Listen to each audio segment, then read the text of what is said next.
Today I'm driving in the Mercedes EQE and watching our video about the Mercedes EQE because, yeah, that's possible now. It's really interesting. It's a very new feature here. You can watch YouTube online while driving as a passenger with these Bluetooth headphones here, also here Mercedes headphones. And it depends on where it is allowed. For example, in the US, it depends really on the state. For example, in California it's allowed, and when you cross the border, there needs to be like this geo-fencing that it then shuts down when you're in Nevada. Very interesting, definitely. But of course, I want to tell you more about today also how it is to drive in the Mercedes EQE, the first time in the EQE, the smaller EQS, so to speak. So far we've driven the EQS, now the first ride-along in the EQE. And we are joined here by the head of the EQE project, Jörg Miska. So thank you so much for taking us on the ride.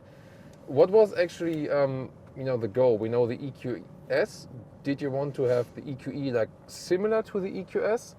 So you say like, oh, you drive like a smaller EQS version or something, or did you have like, oh, we want to make it completely different?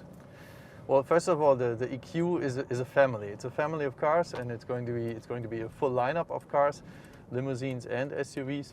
And therefore, of course, there has to be some familiarity within that family for those cars, but also every product out of this family should have its individuality.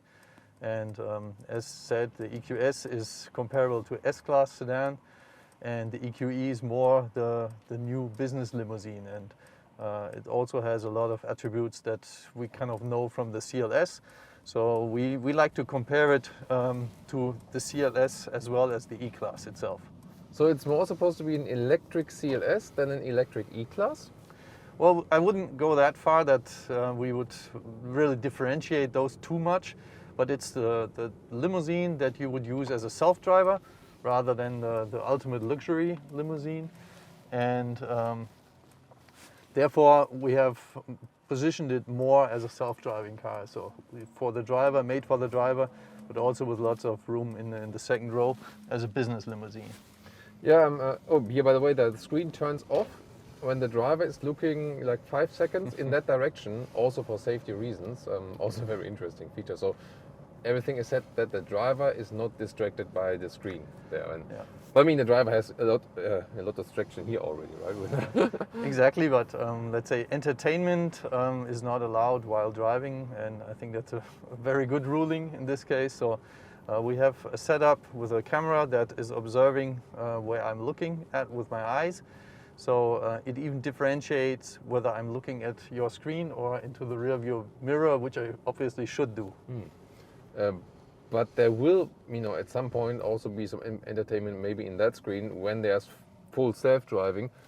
Sure. We know that the EQS is already able to drive on the motorway up to 60 kilometers an hour, in this level 3 driving mode.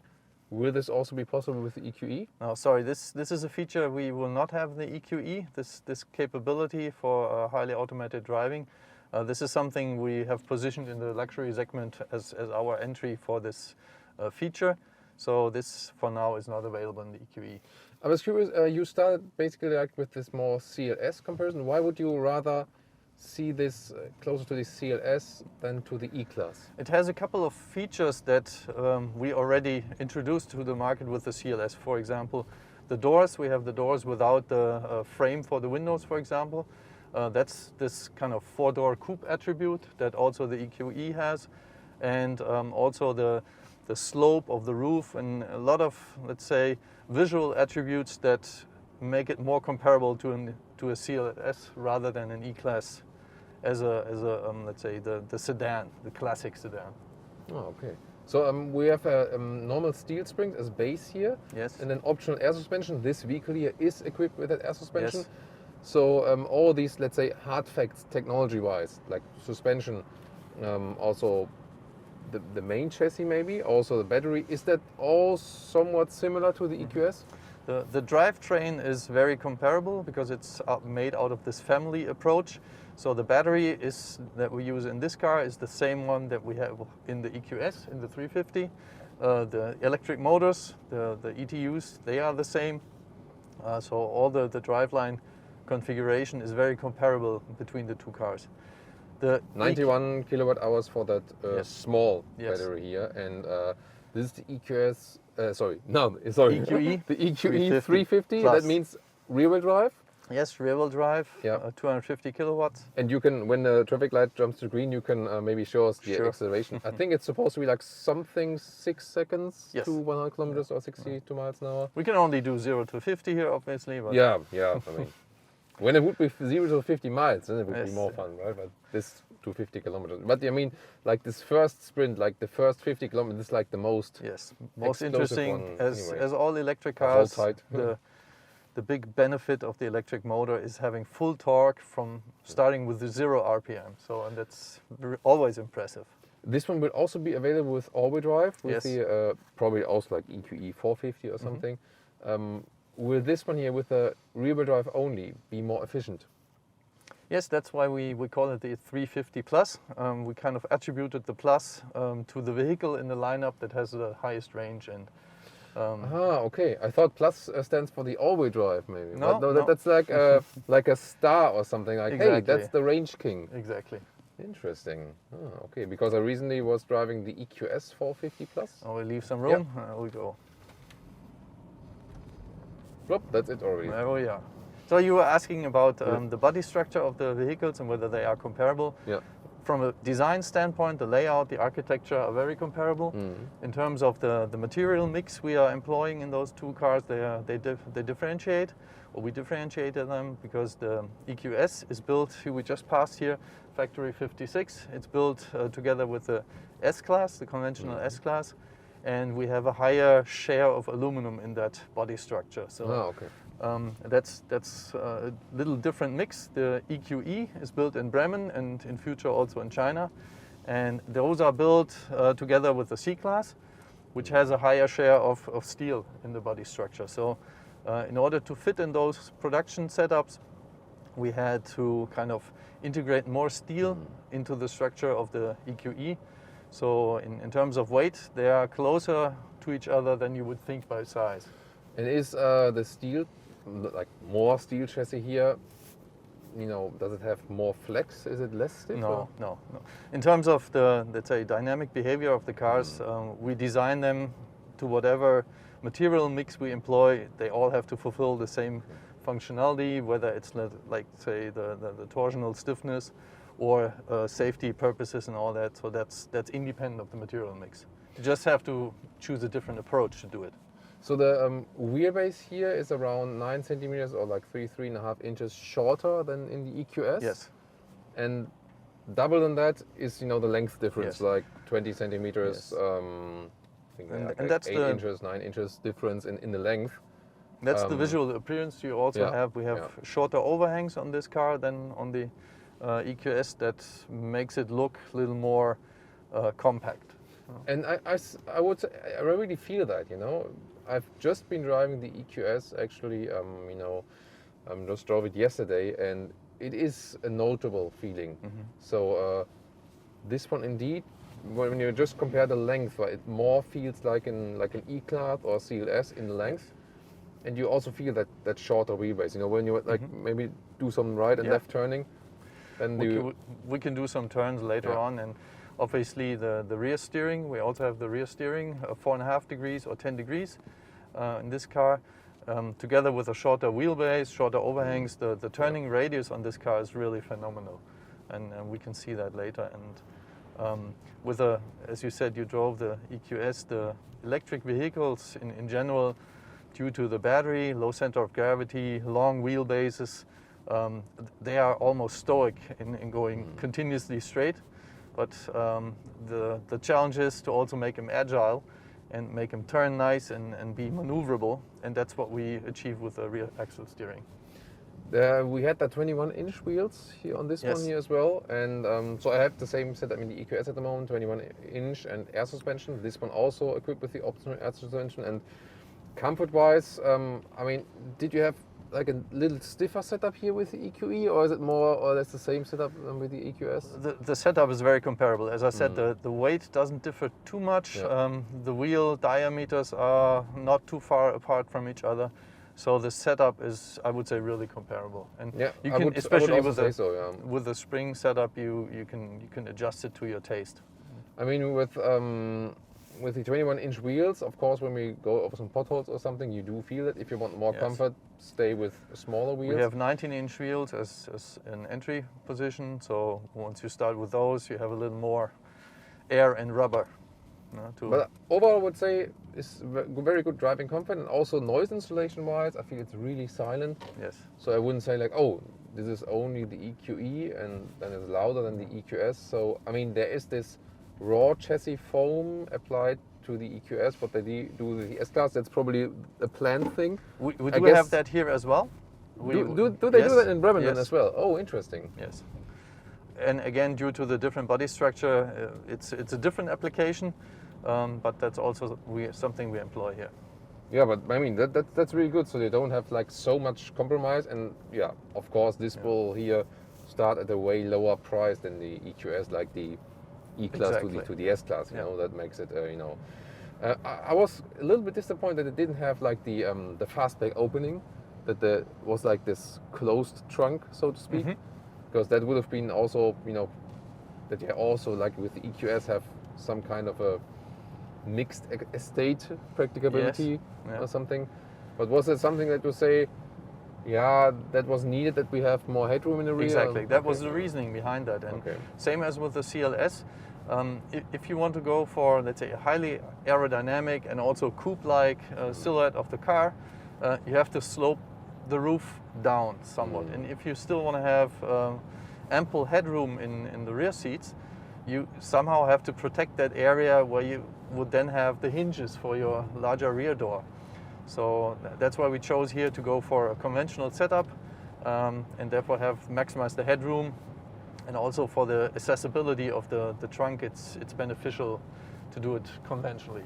About the recuperation, so there's a maximum recuperation, I think 260 kilowatts Yes. maximum, so you can basically charge your car faster by braking than at a charging station. Sure. But that's our pretty much an intense Yeah. braking. Yeah? When you go downhill all the time. That's not something you sustain for a very long Start period at of Pikes time. Peak and then go downhill all the time, for example. For example, across the Brenner. At the moment you're at normal recuperation. It means when you lift your foot off the throttle, there's we're little more or less recuperation. almost sailing. At And the then you moment, can adjust the shifting Yeah. pedals. No now recuperation. we are no right press, recuperation. and left one you can go to the Yes. strong. Yeah. I'm not doing anything else. Just Then it's with the more or less pedals. one pedal driving. But the thing is, I realize also in the EQS, it's not a one pedal driving in a way of that the car comes to a standstill, right? Yes. It doesn't do it. Well, it's the almost sensor. We will probably run at a red light Yeah. soon, where we can demonstrate that feature there. But I mean, what was the reasoning behind that? Because when people are used to one pedal driving, they normally have the experience that the car also comes to a standstill. Well, the question is, do you want to give the impression that the car is, while in driving mode and at rest, that it would be safe to, for example, leave the car, for example. So you would always would want the driver to be on the brakes or to disengage the driving mode. So for example, we have the feature that the hill hold features and all that. That would be something that would be somewhat in the logical conflict to that. Okay. Yeah. I see it's braking pretty hard Yeah, now, it's huh? strong, but it won't come. Yeah, we were rolling now. Yeah. Gotta That's go the now. thing. So Someone behind I us. would say like to You make would a prefer real one. But there's one exception when you go to this intelligent recuperation mode. So it's like press and holding one of the pedals. Then when you have like when you're stuck in traffic or something, then the car does come to a still because it sees, hey, there's The one ahead of us is stopping as well. yeah. Yeah. So And it would commence again as well. It would- so that's maybe something. So I really like this intelligent recuperation mode because it rolls when there's no one in front of you, and it stops, or it has harder recuperation when there is someone in front of you. But the thing is, what I experience also, it's always being resetted. You know, can't you make it adjustable? You say like, hey, I'm a customer who wants to have the intelligent recuperation all the time, or I want to have strong recuperation all the time. Yeah. That I shut down the car, start up again, and it's in the very same mode. Well, as the cars have so many setups today, the question whether you stay in last mode, that's kind of the technical term we use for that discussion, or whether you always go to the presetting. And that's a difficult situation or a difficult question, because you have the potential that many different people use a car. And not everyone might be accustomed to these very specific setups that you chose. And also there are some implications in terms of rulings that you kind of, for example, when it comes to the driving modes, you have to have the mode that gives you the best benefit in terms of range, for example. You can't select a different mode that's, let's say, worse in the performance with that respect, and leave it in that mode forever, for example. So yeah, I mean, from a rental car perspective, that makes sense. But from a like owner, customer, single user experience, I mean, would be better to have the same. I mean, but you could. But we to can't do like an safeguard option, that, right? But you could like an option in the infotainment system and say like, save last driving mode or something. Yeah. That maybe that the standard would be like this, and then when you activate last driving mode feature, then you could activate it, you know. But then again, who makes you eligible to activate that? Because I bought the freaking car, Because right? it's mine. We could probably It's do mine. like a video ID thing, and then we could preset it. Maybe. Yeah, so guys, if you share my view that you should be able to activate that last driving mode setting, put it in the comments, then Jörg will read these comments and then get back. We will consider. Yeah, that's the thing. I mean, that this happened, you know, a lot of times when we had some prototype drives, and also because we have so many existing customers of, for example, predecessor generations. In this case, of course not, but of course, always great to read the customer comments, and then you know these guys can also take a lot of experience from that actually. So, what would you say? I mean, you're head of this project. The one thing that you say that absolutely stands out with this vehicle, if you have to put one thing. If it's only one thing, it's the efficiency. I really love how efficient we use the energy we have on board with the battery, and that you really get long ranges in everyday driving, whether it's cold or warm, and whether you are going faster or slower. Range is always really on a very high level and very close to the certification values, which is important for us. So we don't have too much of a gap between what is a certification value and what the average user will what he can expect while driving. So that's probably the biggest pro, and if the second biggest one for me is the rear axle steering. I absolutely love it. Yeah, rear axle steering, especially when you drive slower, it makes the car so much more agile. It kind of takes a short wheelbase. It feels kind of unreal almost. What's the threshold when it changes from you know, going in the opposite direction than the front wheels to parallel direction? What's the speed threshold? Honestly, I don't want to put out a wrong number now. I would have to look it up. Yeah, but I think it also yeah, it sometimes depends also on the engine setting version and so on. Yeah. I have to go slow here. There's a radar trap. Yeah. The car should tell us that, right? We can but wave.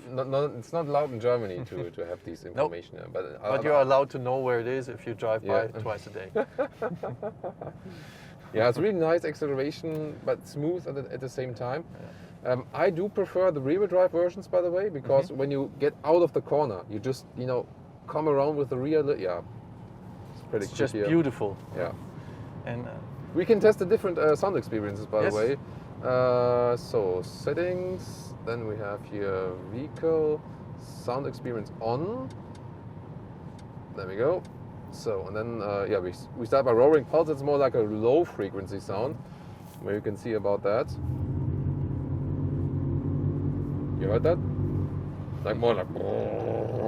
And we can try vivid flux.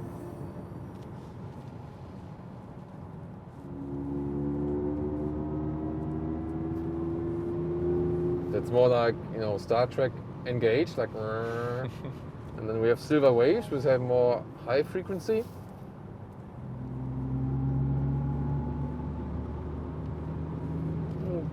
barely notable here. Yeah. But I think Silver Waves is a little bit more audible when you're at slower speeds. I At think, slower yeah. speeds and also in recuperation. Yeah.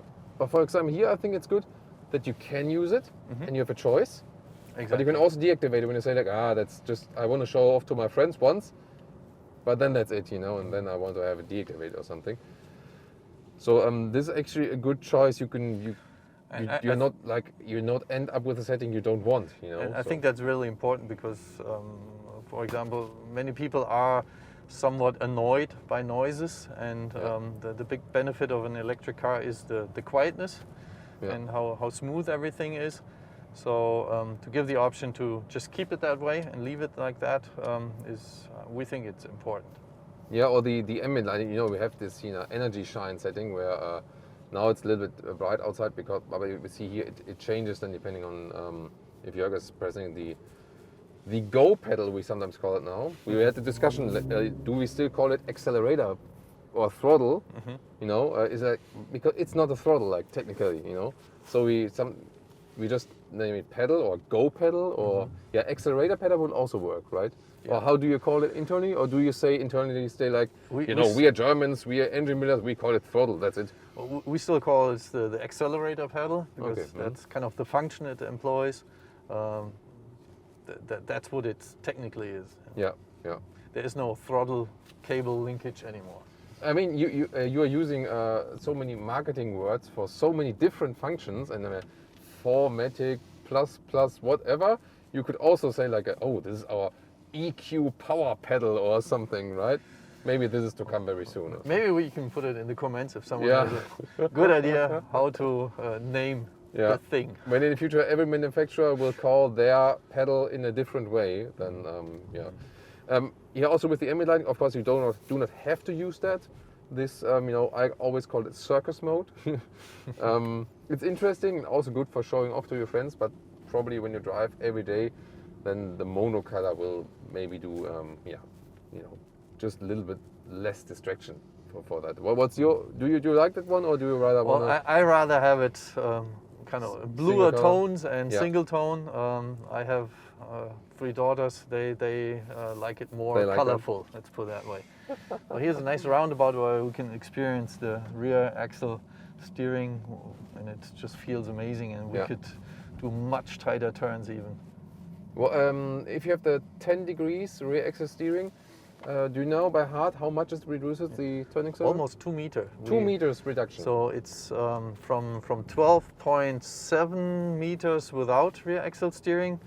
It reduces down to 10.7. So it's almost 2 meters reduction in turning circle, which is a lot if you're maneuvering. And since the EQS also has the rear axle steering, do they differ much then? Or is it like, has the EQE even more narrow turning circle? Is it much different? It's still a little smaller because still the length, the overhangs and the wheelbase, they both contribute, and therefore it's still a little larger on the EQS. So what I feel from my passenger experience so far is all the features that make the EQS special, like good noise insulation and this spontaneous ride, also the air suspension and so on, you all get that. But I feel that with the shorter wheelbase, the car feels sportier, it feels more agile. I can already feel that it's more driving fun. Yes, it feels like, I mean, the weight difference is not really present, right? You say like weight difference is not the thing, but it still feels lighter because of that shorter wheelbase. Then of course the rear axle steering as well. So if driving fun is a thing for you, then the EQE will help, and also of course is less expensive.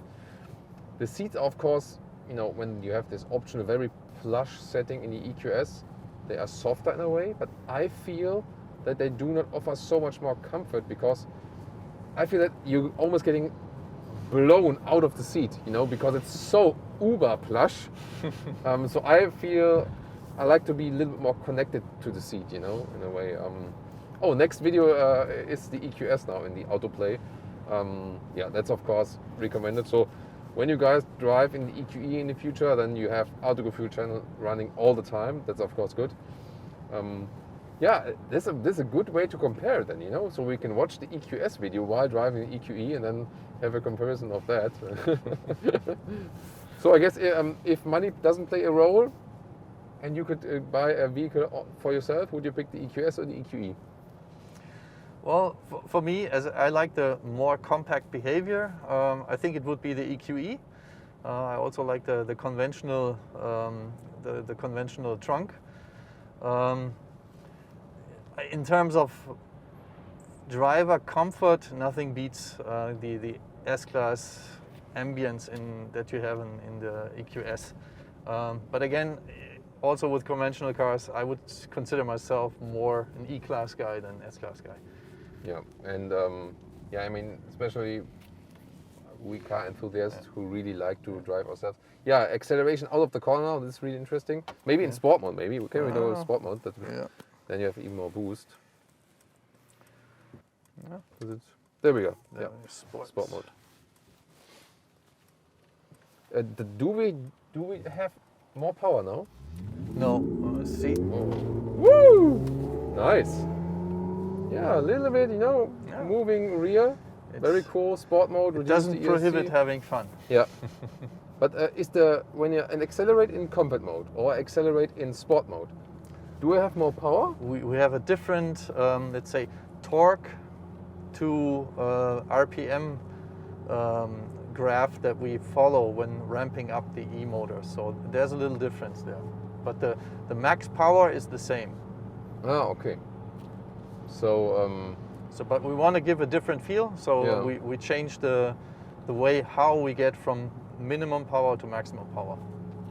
So here, basically, the maximum power is reached earlier than in sport mode. Well, in terms, especially if you start the acceleration, you get more torque and a quicker ramp up. Therefore. So, okay. Yeah. Because that's all software anyway. Because the electric motor, it could deliver 100% torque all time, right? All times, right. But you have to kind of somewhat adjust that to what your accelerator pedal is kind of giving. Yeah. So maybe we'll turn around here and demonstrate our minimum turning circle here. So we'll just turn right here, about like that. Well, isn't that impressive? That's like with a VW Polo or something. Yeah, with like a go-kart. Yeah, I mean, the turning circle is one of a compact or even small car. 10.7 meters is really short. Yeah. That's really small. Yeah, I think a VW Up or something has 10 meters. And then 11 is, I think, a Polo, something like this. Yeah, it should be something like this. Yeah, it's really impressive indeed. And especially if you're maneuvering in the city and, let's say, have tight corners to cut, it's really great. Feels good. Yeah. And it's the first time you're really surprised, because you wouldn't expect it to be enough room to turn, actually. You talked about the efficiency. So we have this smaller battery here now, unlike the top battery in the EQS. So we are 108 kilowatt hours versus 91 kilowatt hours net. The smaller one is also available in the EQS. This kind of loss in kilowatt hours, you know, does it make a huge difference range-wise? Well, in fact, let's start with the efficiency contributor. So with a car, when you're moving fast, it's certainly the aerodynamics. The EQS is really the best car we have, with a drag coefficient of 0.2. We have all the features that made that really champion value also incorporated in this car, but because it's a little shorter, physics, you can't betray them, it's going to be a little less good than in the EQS, but also a great value. That's a very interesting fact, you know, because you might think, oh, the smaller the car, the more efficient. But when it's about wind efficiency, longer is better. Longer is better. But the cross section is also important, and that's again where the cars are very similar. So you are losing a little bit on the length, although the drag coefficient itself is very comparable. So that's one thing. The electric motors, the electric system, as we already said, is exactly the same. So, and the weight again also comparable. So this, let's say, reduced energy content that we have in the battery also almost linearly translates into less range. So that's almost a linear ratio. We have 780 with the EQS in the WLTP, and this one's going to top out around 650. Okay, these are the official figures. Yes. I mean, we can talk about our test with the EQS with the bigger battery. And in summertime, we ended up some 600 plus kilometers or 400 something miles. That was possible in very good conditions. But we have a catch here with the EQS and the EQE.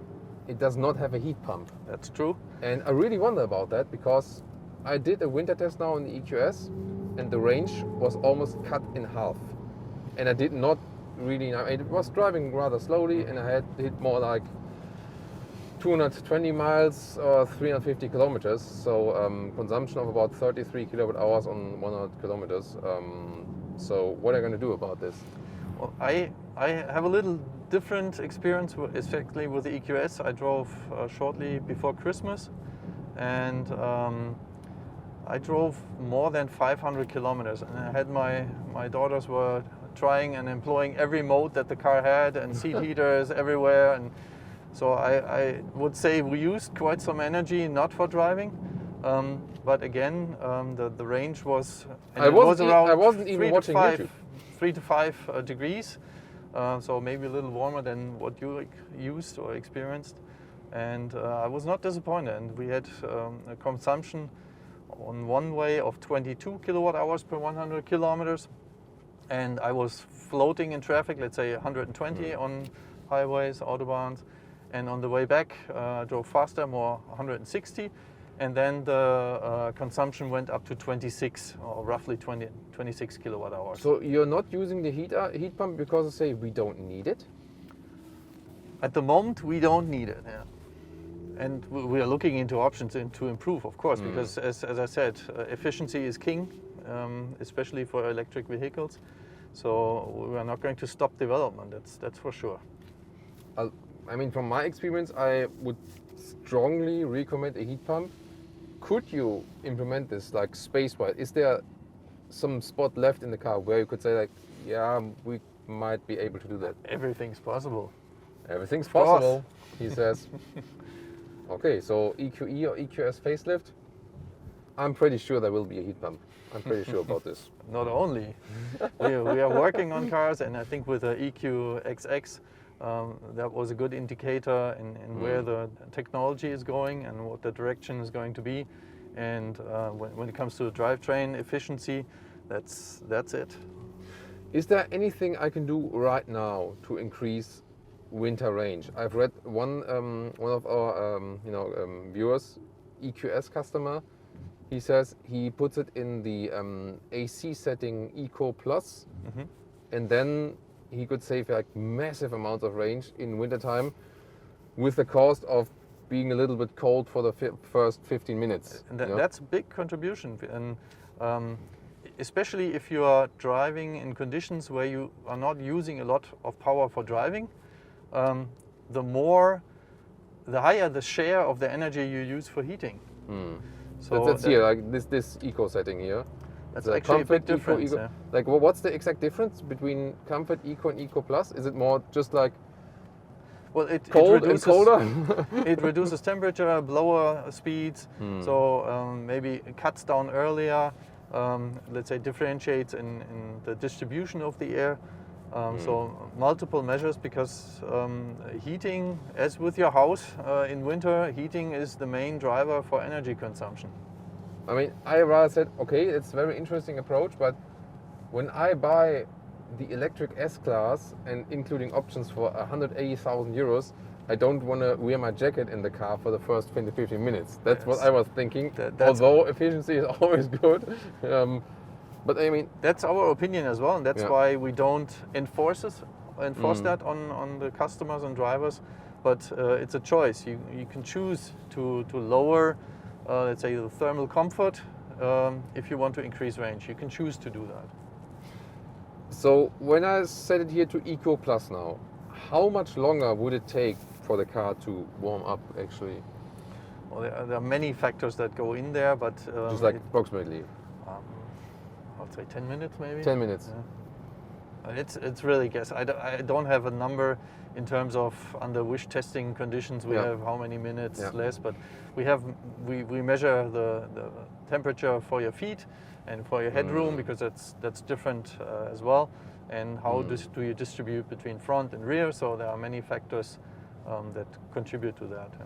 So maybe you discuss it then with your wife, saying like, sorry honey, you have to be cold for 10 minutes and then it will get cozy because range, you know. Well, let's say if we are running short to reach the next charging point, then I would maybe discuss it.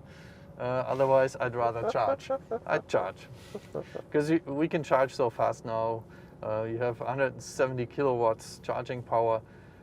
That worked very well in the EQS. It works well. We had like in about 30 minutes, we charged over 80 kilowatt hours. Yes. That's I haven't seen that yet actually. Because it's the same here, right? In It EQE? sustains the high Yeah. charging current, and that's key to get a lot of energy into the car in a short period of time. Is it the same here with a smaller battery?